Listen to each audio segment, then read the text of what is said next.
आपको प्रोडक्टिविटी के बारे में एक झूठ बताया गया है। यह वो झूठ है जो कहता है कि व्यस्त रहना ही इफेक्टिव होना है। यह वो कहानी है जो देर रात तक पढ़ाई करने, एक के बाद एक क्लास में जाने और कामों की लंबी सूची से हमको गर्व महसूस कराती है। हमें सिखाया गया है कि ज्यादा अचीव करने के लिए हमें ज्यादा मेहनत करनी होगी, जल्दी उठना होगा और अपने समय को बहुत सख्ती से मैनेज करना होगा। लेकिन क्या हो अगर ये सब गलत हो? क्या हो अगर जिन चीजों को आप ज्यादा प्रोडक्टिव बनने के लिए कर रहे हैं वही असल में आपको पीछे खींच रही हो? आज हम उस कड़वी सच्चाई को एक्सपोज करेंगे कि आप इतना व्यस्त क्यों महसूस करते हैं लेकिन कभी भी असल में प्रोडक्टिव नहीं होते। हम उन मिथ्स को तोड़ेंगे जो आपको बताए गए हैं। और सबसे जरूरी बात, मैं आपको इस चक्र से बाहर निकलने और असली प्रोडक्टिविटी का एक सरल 3D फ्रेमवर्क दूंगा जो डीप फोकस्ड वर्क की उस स्टेट को पाने में मदद करता है जो असल में आपके लक्ष्यों को हासिल करने में मदद करता है।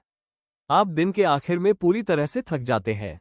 आप व्यस्त थे, नोटिफिकेशंस का जवाब देते हुए, क्लास में हाजिर रहते हुए, दर्जनों छोटे मोटे काम निपटाते हुए। लेकिन वो एक बड़ा जरूरी टॉपिक, वो अभी भी वहीं पड़ा है, बिना छुए। आपको लगता है कि आप लगातार दौड़ रहे हैं लेकिन कभी भी आगे नहीं बढ़ रहे, डिस्ट्रैक्शन और प्रोक्रास्टिनेशन के एक साइकिल में फंसे हुए हैं। अगर आप इससे रिलेट कर पा रहे हैं तो मैं आपको कुछ ऐसा बताना चाहता हूं जो शायद आपको सुनने की जरूरत है। यह आपकी गलती नहीं है। आपको प्रोडक्टिव होने के मतलब के बारे में एक मिथ बताया गया है। आप आलसी नहीं हैं, आप बस गलत तरीका इस्तेमाल कर रहे हैं। आज का मॉडर्न एनवायरनमेंट प्रैक्टिकली आपका ध्यान खत्म करने के लिए ही बनाया गया है। लेकिन इससे बाहर निकलने का एक रास्ता है। Section 1, the problem fake productivity के जाल में आपका स्वागत है। ईमानदारी से कहूं तो हमारी पढ़ाई के दिन बहुत अव्यवस्थित या अनमैनेज्ड होते हैं। हम डिजिटल नॉइस और सोशल मीडिया के एक अंतहीन समंदर में डूब रहे हैं। रिसर्च से पता चलता है कि एक आम छात्र का ध्यान डिजिटल डिस्ट्रैक्शन से बार बार टूटता है, कभी कभी तो हर कुछ मिनटों में। हम लगातार जुड़े हुए हैं, लेकिन हम उस काम से नहीं जुड़ रहे जो वाकई में मायने रखता है। ये प्रोडक्टिविटी का एक इल्यूजन पैदा करता है। कामों की सूची में से एक दर्जन छोटी छोटी चीजों को पूरा करना अच्छा लगता है ना? ये हमें खुशी का एक छोटा सा एहसास देता है और हमें महसूस कराता है कि हमने कुछ हासिल किया है। लेकिन मैं इसे प्रोडक्टिव प्रोक्रास्टिनेशन कहता हूं। हम मुश्किल, ज्यादा इंपॉर्टेंस वाले काम से बचने के लिए आसान, कम इंपॉर्टेंस वाले काम कर रहे हैं, जबकि वही मुश्किल काम हमारे एकेडमिक जीवन और लक्ष्यों को आगे बढ़ाते हैं। ये पॉइंटलेस बिजीनेस हमें हमारे असली पर्पस से, हमारे इकिगाई से दूर ले जाती है। इकिगाई एक जापानी कॉन्सेप्ट है जिसका मतलब है अ रीजन फॉर बीइंग या जीने का मकसद। इस पर मौजूद स्टैट्स चौंकाने वाले हैं। नॉलेज वर्कर्स पर किए गए एक सर्वे में पाया गया कि लोग अपने काम के दिन का केवल 40% ही अपने मुख्य कामों पर खर्च करते हैं। बाकी का समय सोशल मीडिया, मीटिंग्स और एडमिनिस्ट्रेटिव कामों में चला जाता है। जरा सोचिए, हमारे सबसे कीमती घंटों का एक बड़ा हिस्सा असल में सिर्फ पॉइंटलेस बिजीनेस में खर्च होता है। और बात यहीं खत्म नहीं होती।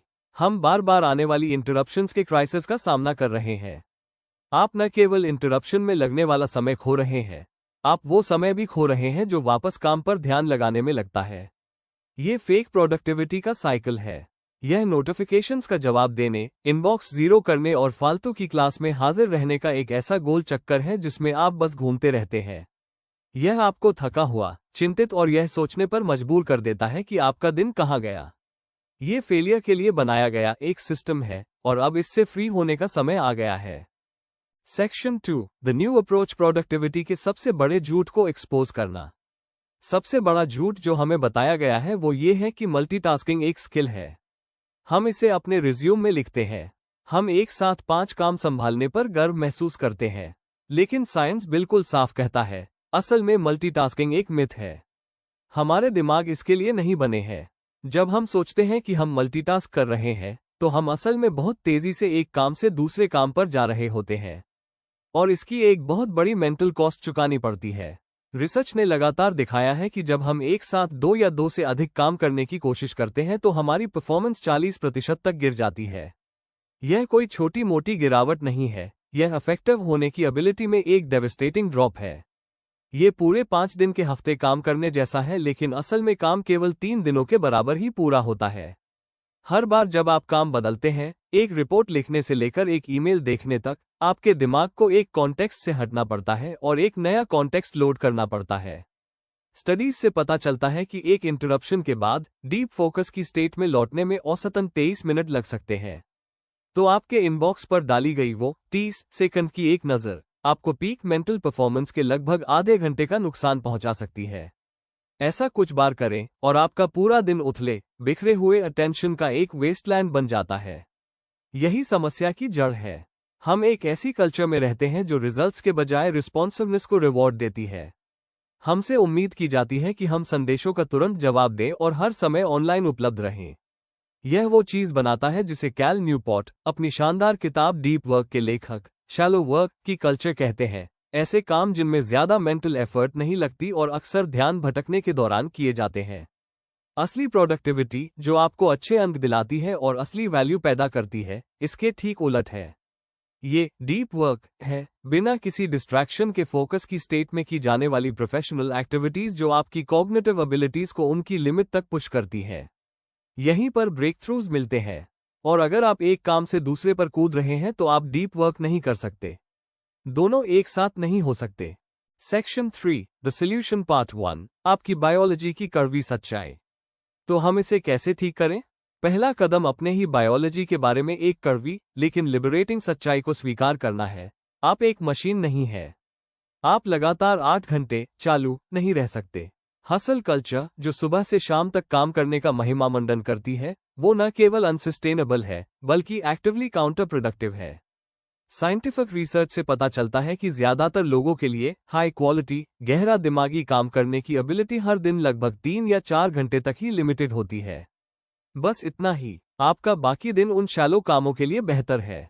इसके अलावा हमारी एनर्जी एक जैसी नहीं रहती है। हम प्राकृतिक चक्रों पर काम करते हैं जिन्हें अल्ट्राडियन रिदम्स के रूप में जाना जाता है, जो 90 से 120 मिनट के हाई एनर्जी वाली दिमागी गतिविधि के चक्र होते हैं, जिसके बाद शरीर को आराम की जरूरत होती है। कई लोगों के लिए दिमागी परफॉर्मेंस का शिखर सुबह के समय होता है, जागने के कुछ घंटों बाद। यह आपका सुनहरा मौका है। यह वो समय है जब आपका दिमाग सबसे तेज होता है, आपका ध्यान सबसे मजबूत होता है और आपकी विल पावर अपने पीक पर होती है। शाम 4 बजे जब आपका दिमाग स्लो डाउन हो रहा हो, तब गहरा रचनात्मक काम करने की कोशिश करना एक पत्थर को पहाड़ पर धकेलने जैसा है। ये थका देने वाला और इनइफेक्टिव होता है। यही वो समय है जब आप सेकेंडरी लेकिन फिर भी जरूरी कामों को निपटा सकते हैं, जैसे कि पिछले हफ्ते पढ़े गए चैप्टर का रिवीजन करना, पिछले साल के क्वेश्चन पेपर्स PYQs सॉल्व करना या अपने नोट्स ऑर्गेनाइज करना।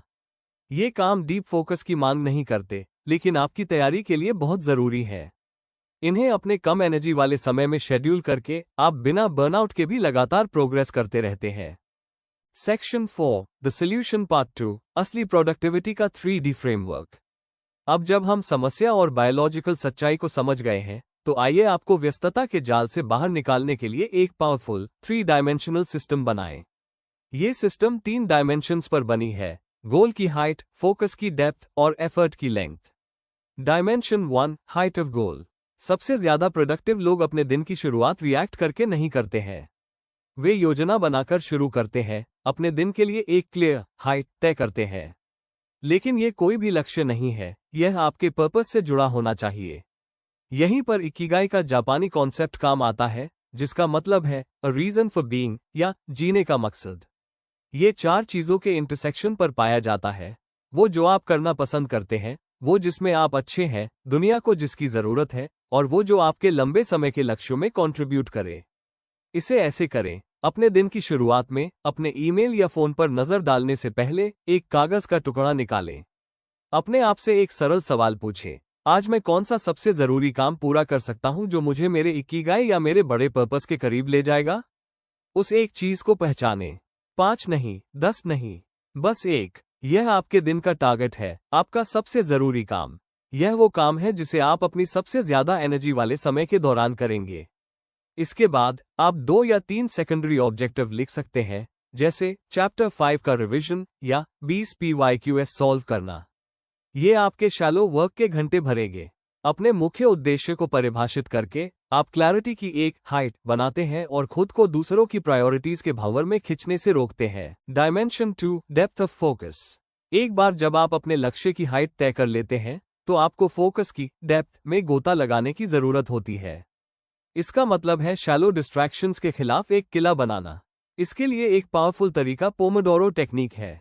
आप 25 मिनट के लिए एक टाइमर लगाते हैं और उस समय को केवल अपने चुने हुए काम को करने के लिए डेडिकेट करते हैं।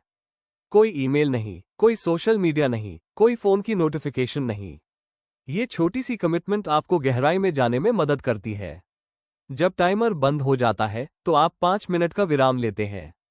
फिर आप इसे दोहराते हैं। ये काम करता है क्योंकि यह ध्यान को सीमित और कम डरावना महसूस कराता है।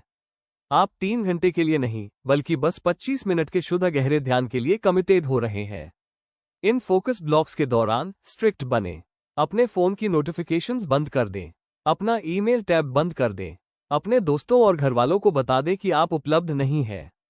इन बाउंड्रीज को तय करके आप खुद को डीप वर्क के लिए जरूरी मेंटल स्पेस देते हैं। Dimension 3, length of effort. जब आप एक क्लियर हाइट गोल को डेप्थ फोकस के साथ मिलाते हैं तो आप प्रोडक्टिविटी के अंतिम डायमेंशन को खोलते हैं, एफर्ट की लेंथ, जिसे फ्लो स्टेट भी कहते हैं। साइकोलॉजिस्ट मायली चिस्कज़िंटमायली का दिया हुआ टर्म फ्लो जोन में होने की वो मैजिकल स्टेट है। इसे एक सफर की तरह सोचे जो एक आदर्श लहर पर सवारी कर रहा हो। लहर काम की चैलेंज है और आपका स्किल सर्व करने की आपकी एबिलिटी है। अगर लहर बहुत छोटी है, काम बहुत आसान है, तो आप बो हो जाते हैं। अगर लहर एक सुनामी है, काम बहुत कठिन है, तो आप एंग्शियस हो जाते हैं और फेल हो जाते हैं। फ्लो उस आदर्श चैलेंजिंग लहर पर होता है जहां आप कंट्रोल में महसूस करते हैं लेकिन अपनी सीमाओं तक धकेले भी जाते हैं। उस स्टेट में सफर, बोर्ड और लहर एक हो जाते हैं। ठीक वैसे ही आपका दिमाग और आपका काम एक हो जाते हैं और समय जैसे गायब हो जाता है। फ्लो स्टेट में प्रवेश करने के लिए यह एक गाइड है। सही चैलेंज चुनें, ये सबसे जरूरी है। ऐसा काम चुनें जो आपकी एबिलिटीज को थोड़ा स्ट्रेच करे लेकिन उन्हें तोड़े नहीं। यह आपके इकिगाई के, जिसमें आप अच्छे हैं, वाले हिस्से से जुड़ता है। अगर कोई काम बहुत बड़ा लगता है तो उसे छोटे, मैनेजेबल लेकिन फिर भी चैलेंजिंग हिस्सों में तोड़ दें। अपना फ्लो ट्रिगर बनाएं। ये सिर्फ एक आदत नहीं, बल्कि एक रिचुअल है जो आपके दिमाग को सिग्नल देती है कि अब डीप वर्क करने का समय है। यह एक खास तरह का इंस्ट्रूमेंटल म्यूजिक सुनना, नॉइस कैंसलेशन वाले हेडफोन लगाना, या काम शुरू करने से पहले अपनी टेबल को पूरी तरह से साफ करना हो सकता है। एक्शन उतना जरूरी नहीं है जितनी उसकी कंसिस्टेंसी। यह आपके दिमाग को फोकस करने के लिए तैयार करती है। तुरंत फीडबैक पाएं। फ्लो तब बढ़ता है जब आपको पता चलता है कि आप सही रास्ते पर हैं। एक लेखक के लिए ये स्क्रीन पर शब्दों को देखना है। एक प्रोग्रामर के लिए ये कोड को सफलतापूर्वक चलते हुए देखना है। अपने काम को इस तरह से स्ट्रक्चर करें कि आप अपनी प्रगति को होते हुए देख सकें। यह एक सैटिस्फाइंग साइकिल बनाता है जो आपको काम में लगाए रखता है। यह एफर्टलेस एफर्ट की स्टेट ही अल्टीमेट गोल है। यहीं पर आप अपना सर्वश्रेष्ठ काम करते हैं, फोर्स से नहीं, बल्कि उसके उभरने के लिए सही स्थितियां बनाकर। ये सिस्टम कॉम्प्लिकेटेड नहीं है, लेकिन इसके लिए आपको काम के बारे में सोचने के तरीके में एक फंडामेंटल शिफ्ट की जरूरत है। ये बिजी रहने की आदत को डिनाई करने और फोकस्ड इंटेंशंस की पावर को अपनाने के बारे में है। यदि यह विचार आपको सही लगता है और आप अपना फोकस वापस पाने और जो सच में मायने रखता है उसके आसपास जीवन बनाने के लिए और अधिक स्ट्रैटेजीज चाहते हैं, तो इंश्योर करें कि आप इस चैनल को सब्सक्राइब करें। प्रोडक्टिविटी का झूठ हमें बताता है कि समाधान अधिक करना, अधिक मेहनत करना और अपने दिन के हर मिनट को भरना है। सच्चाई ठीक इसके ऑपोजिट है। असली प्रोडक्टिविटी का रास्ता स्ट्रेट, शैलो वर्क से नहीं, बल्कि 3 डायमेंशंस में काम करने से मिलता है। यह असल में क्या जरूरी है, ये पहचानने की हाइट हासिल करने के बारे में है, जो आपके पर्पस, आपके इकिगाई से मिलती है। यह उस काम को करने के लिए फोकस की डेप्थ बनाने का करज रखने के बारे में है। और यह फ्लो स्टेट में अपने एफर्ट की लेंथ को बढ़ाने के बारे में है। अपने समय का मैनेजमेंट करने की कोशिश करना बंद करें और अपने अटेंशन के इन 3 डायमेंशंस की रक्षा करना शुरू करें। अपने आप को धीमा होने, दुनिया से कटने और गहराई में जाने की अनुमति दें। क्योंकि दिन के आखिर में आपकी वैल्यू इस बात से नहीं तय की जाती है कि आपने कितने ईमेल्स का जवाब दिया, बल्कि उस मीनिंगफुल काम से जिसे आपने लाइफ में उतारा। Slow down to move fast.